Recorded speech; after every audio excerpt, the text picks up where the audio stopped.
If you have just got the new boat destinations, don't start sending boats randomly because this new system gives you something we have never really had before with boat orders, a choice. You can choose between different destinations, different difficulties, and different rewards. But here's the important part. The boat with the most nautical miles isn't always the best boat for your farm. And if you don't manage your products properly, these new boats can eat through your barn really quickly. So today I'm going to show you 5 simple tips that will help you get the maximum benefit from the boat destinations without wasting your resources. And I'll also show you something that's very different from the old boat system, something you really need to know before you choose your destination. Let's get into it. First, how boat destinations work. Before we get into the tips, let's quickly understand the new system. When your boat arrives, you'll now get 3 destinations to choose from. You'll see different requirements, rewards, difficulty levels, and nautical miles. Usually, you'll have an easy, medium, and hard option. Before you choose, you can check exactly what each destination is asking for and what rewards it offers. Once you select one, that's the boat order you are working with. And this is a really important change from the old system. Before, if you didn't like your boat order or didn't have the products, you could simply send the boat away without filling any crates. You can't do that after choosing a destination now. There is no send off button like before, so if you choose a destination and then realize you don't have the products, you can't just send that boat away empty. You'll have to work with that order or wait for the timer to run out. So choose wisely. And that's exactly why these 5 tips are important. Tip number 1, choose the reward, not just the miles. Let's start with probably the biggest mistake players can make. Don't automatically choose the boat with the most nautical miles. Yes, nautical miles are important. They help you progress through the voyage track and unlock more rewards, but you also need to look at what the boat itself is giving you. Let's say you have 2 choices. One boat gives you more nautical miles and a reward you don't really need. The other gives you fewer miles, but it has a puzzle piece. If you're trying to unlock sanctuary animals, that second boat could be much more valuable to you. Or maybe you need expansion materials, then look for those. Maybe you are looking for vouchers. Same thing. So before you choose, just ask yourself, what does my farm need right now? Then look for that reward. Don't choose based only on the number of nautical miles. Choose based on the overall value. And here's the good thing about the voyage track. You don't need to squeeze every possible nautical mile out of every single boat. If you're constantly doing boats over the 3-day voyage track period, you can make solid progress toward the track without having to choose the highest mile boat every single time. So if a lower mile boat gives you a reward that you really need, don't be afraid to take it. Tip number 2, check your products before you choose. Now that you know you have to commit to the destination you choose, here's the important part. Don't choose based on the reward alone. First, look at the reward you want, then immediately check the products that the board is asking for and see how much you already have. Maybe you already have enough products ready. Great, that could be a really good board for you.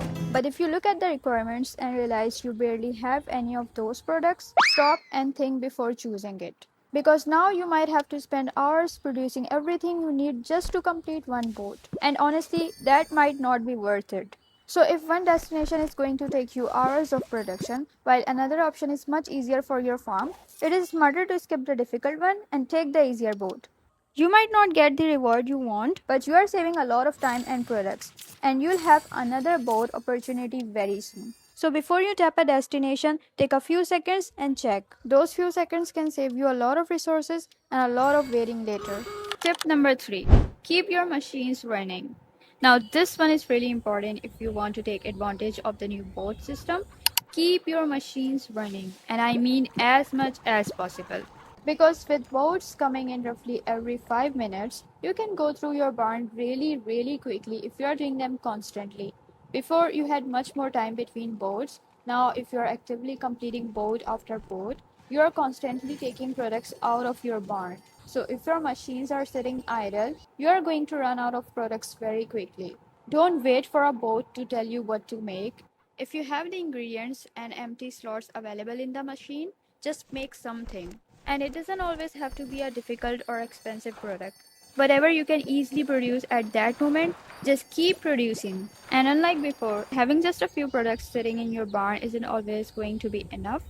With these new boat destinations, you get a lot more crates and a much bigger variety of products. So instead of keeping just 3 of something ready, I recommend trying to have around 10 of commonly requested products in your barn, and don't just stock 1 or 2 products. Keep a good variety. You might have 10 oven products ready, but then the next boat asks for something completely different. So keep your machines producing different things throughout the day. And there's another important part to this. You need enough production capacity. And if your machines have multiple production slots, keep those slots working too. The more production capacity you have, the easier it becomes to keep a variety of board products ready.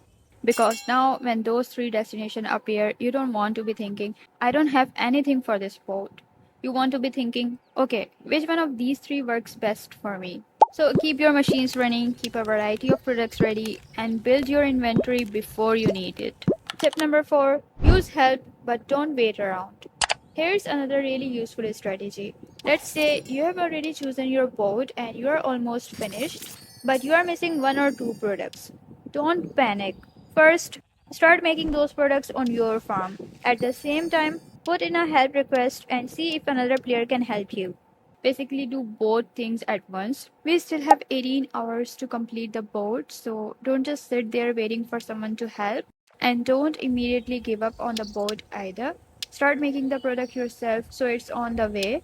And meanwhile, give your neighborhood or other players a chance to help. If someone helps you, great. You have saved yourself some products. If nobody helps you, that's fine too. Your product is already being made. So by the time the boat timer is getting closer, you may already have everything you need. It's a much better strategy than just waiting and hoping someone fills the crate for you. And remember, this rule applies in real life too. Tip number 5, don't rush into a bad vote. And this is probably one of the most useful things to understand about the new system. Sometimes you'll open the boat destinations and realize you don't have the products for any of them. If that happens, do not panic. And more importantly, don't rush into a destination just because you want to send a boat.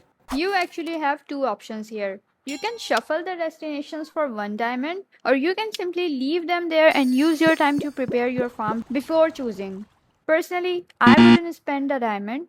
Right now, I'd rather save my diamonds for things that are going to benefit my farm long term, especially unlocking extra machine production slots. So instead of spending a diamond just because you don't like the 3 options, I would recommend taking a step back. If none of the 3 options make sense for your current inventory, use your time to prepare your farm, keep your machines running, start making the products you know you'll need, build up your barn, and then when you're ready, choose the destination that gives you the reward you actually want. This is especially useful if you are looking for something specific like a puzzle piece or expansion material. You don't have to rush just because the destinations are sitting there. Prepare first, choose second. That's one of the biggest advantages of having a choice now. You're not forced to immediately commit to a boat order that your farm isn't ready for. That's how you can get much more value from the new boat destinations without constantly draining your barn. And that's really the secret to getting the most out of both destinations without getting overwhelmed. Just play smart and make the new system work for you. Now, I want to know what you think. Do you like the new boat destinations or do you prefer the old boat system? Let me know in the comments. And if this guide helped you, make sure to subscribe for more hidden tips, guides, and strategies. I'll see you in the next one. Bye bye.